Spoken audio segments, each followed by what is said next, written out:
Hey guys, what's up? It's Ashley. I'm here with Jamie, who is one of my teachers at the Den where I center and meditate. So she is going to teach us how to meditate at home, and I can't wait to share.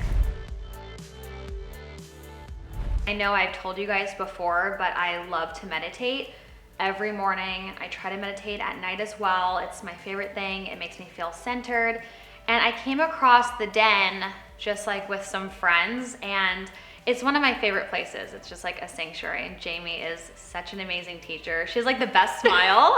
Thank you. Thank you. But your energy is so nice and like peaceful and radiant, and I'm just like, oh, I love being in her presence. Thank you. You too. I appreciate that. Well, there's just been so many times where I've been so stressed out, and I do have a lot of anxiety. I've had a lot of anxiety over the last year, and so coming to the Den has really just like helped just make that, like, I guess, calm it down, or I don't know, just like find that a lot of your classes are about self-compassion, and we've done crystals before, and it's just like, it's just, I don't know, eases you, and it feels so good. And so I really wanted to share my little secret, Jamie, and the Den, which is not going to be a huge secret anymore.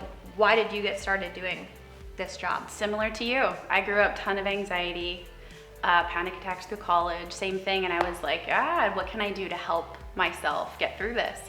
And I was convinced there was an alternative way to heal. So I was into all these different holistic modalities, hence energy healing.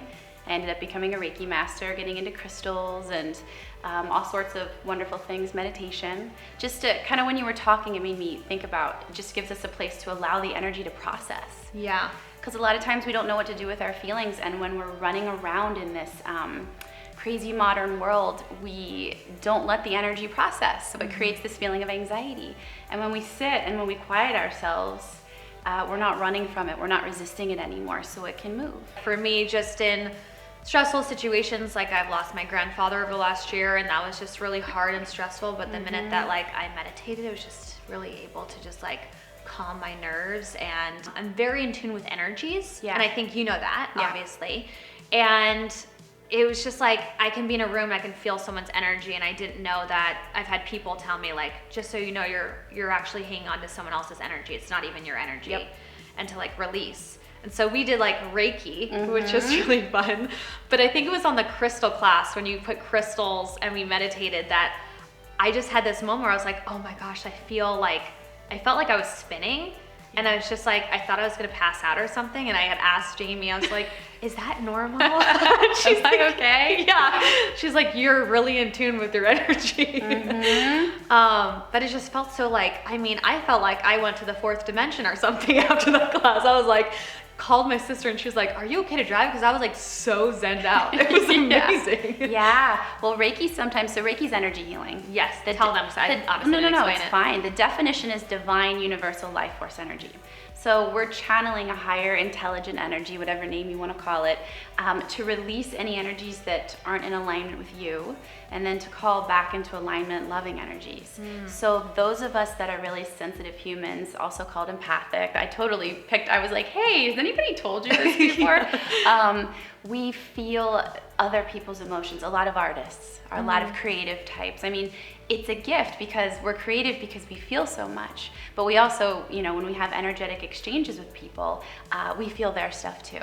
Yeah. So innocently we can walk around all week feeling something, and sometimes that's what the anxiety is. Yeah. Sometimes we're walking around and we're feeling amped and so much like we've had too much coffee, and we're carrying around our neighbor's energy. So I always teach it in my classes, energy clearing prayers or intentions. I don't know if I did this with you guys, but I clear all energies out of my field that aren't mine, and I call myself back into alignment with my own energies. And just that simple. Like, if you feel weird after you talk to somebody, you can do it in your head. Obviously, you don't have to.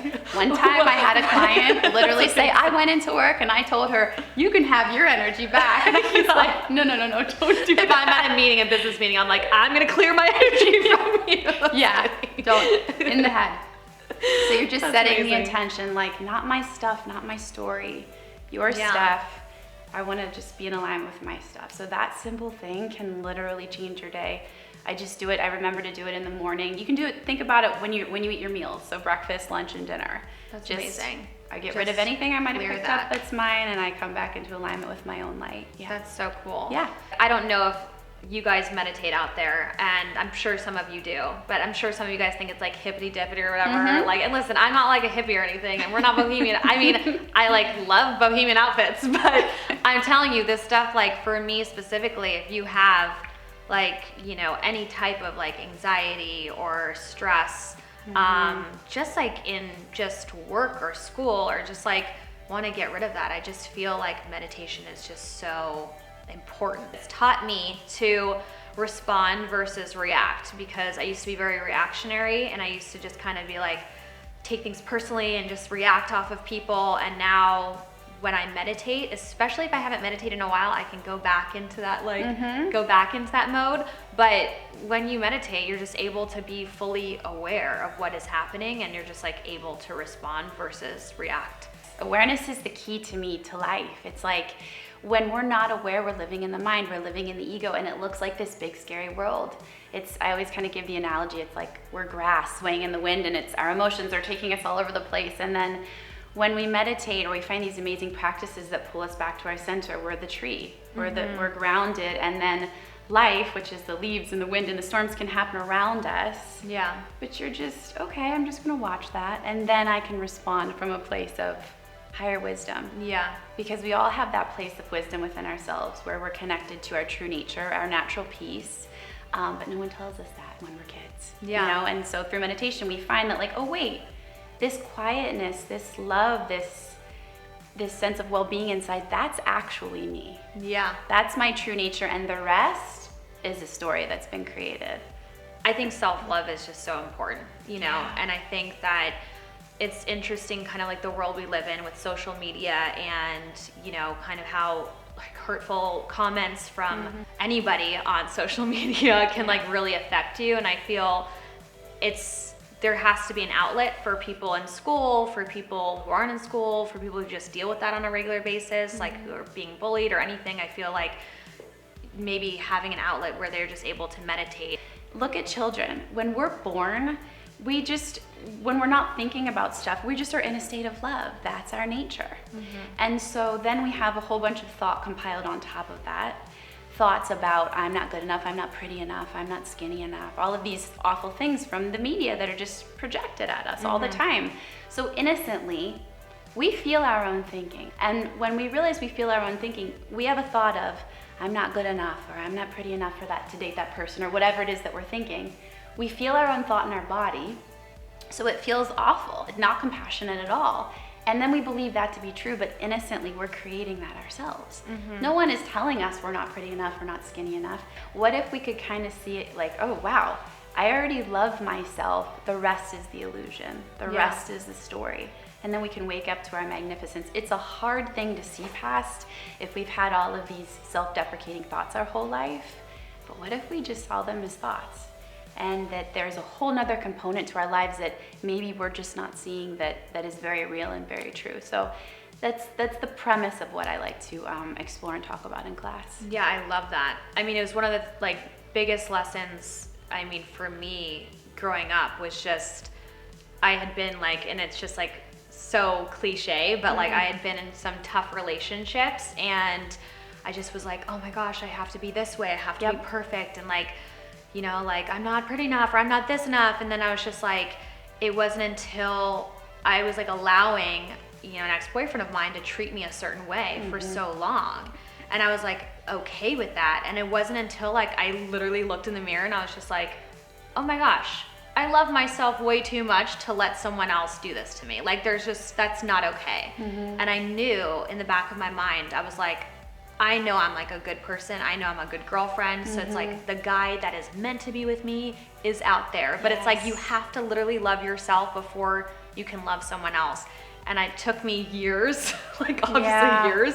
And then when I did that, like, you know, my amazing husband came into my life. Not that it works like that easy, but I'm just saying like it can. I mean, it was pretty much right after. I do think he knocked at your door. Yeah, I was like, whoa, that was fast. I was hoping that you would guide us through a meditation. Just like a little quick one. Yeah. And you guys can join in because I'm going to start right now because I really could use one today. Thank you, Ashley. So go ahead and close your eyes and get comfortable in your space. And just begin by taking a couple deep inhales through the nostrils and take some deep exhales out of the mouth, letting everything go. Deep inhale through the nostrils. Taking just a gentle pause at the top, letting everything go. 2 more, deep inhale. Deep exhale. 1 more, deep inhale. Pause at the top, gentle exhale. Good. Just allowing yourself to simply become quiet. And just bringing your awareness from bouncing around the city or in your life into these 4 walls where you are. As if these are the only 4 walls that exist. Allowing your awareness to move into the body.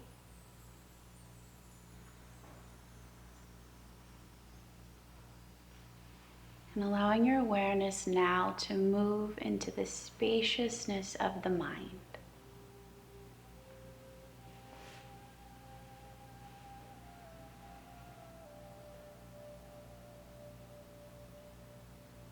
Allowing everything just to begin to soften. Letting the eyes soften.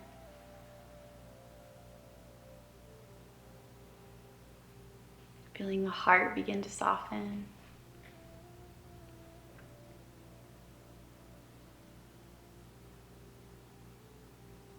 And with this next exhale, allowing your body just to melt just a bit more down into the space below you.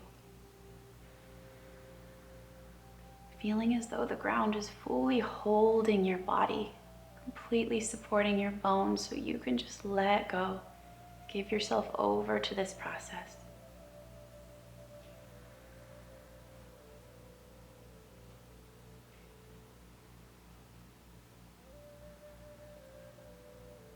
Just for now with me, allow yourself to let go of the importance of the mind, letting it all just be thought energy, meaningless, clouds floating through.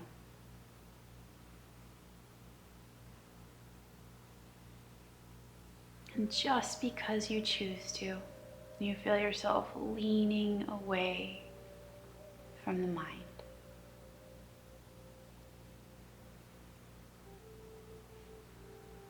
Leaning away from the mind. And feeling yourself drift a bit deeper within.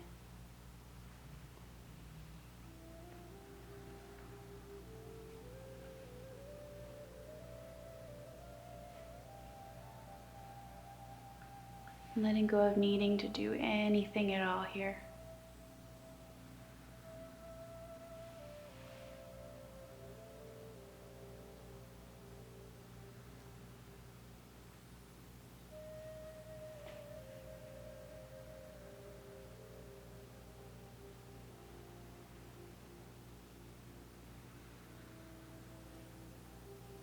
Just letting everything be as it is.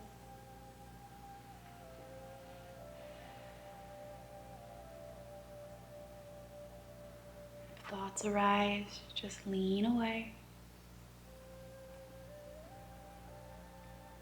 Disengaging. And seeing if you can feel your way to the space before thought. Resting for just a bit with me in this space. Letting yourself float.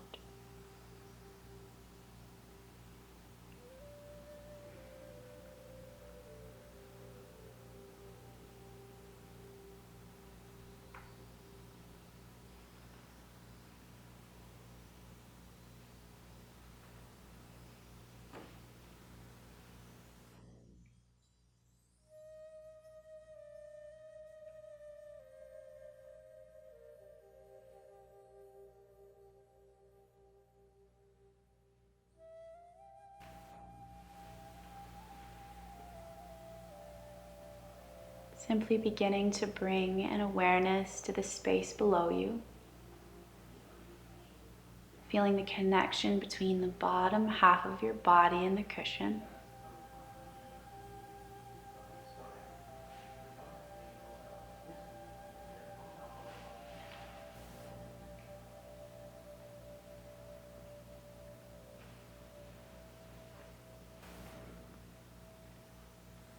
Beginning to bring an awareness to the space below you.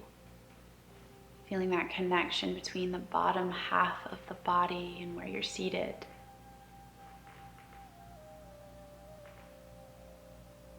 Beginning to become aware of the space that your body occupies.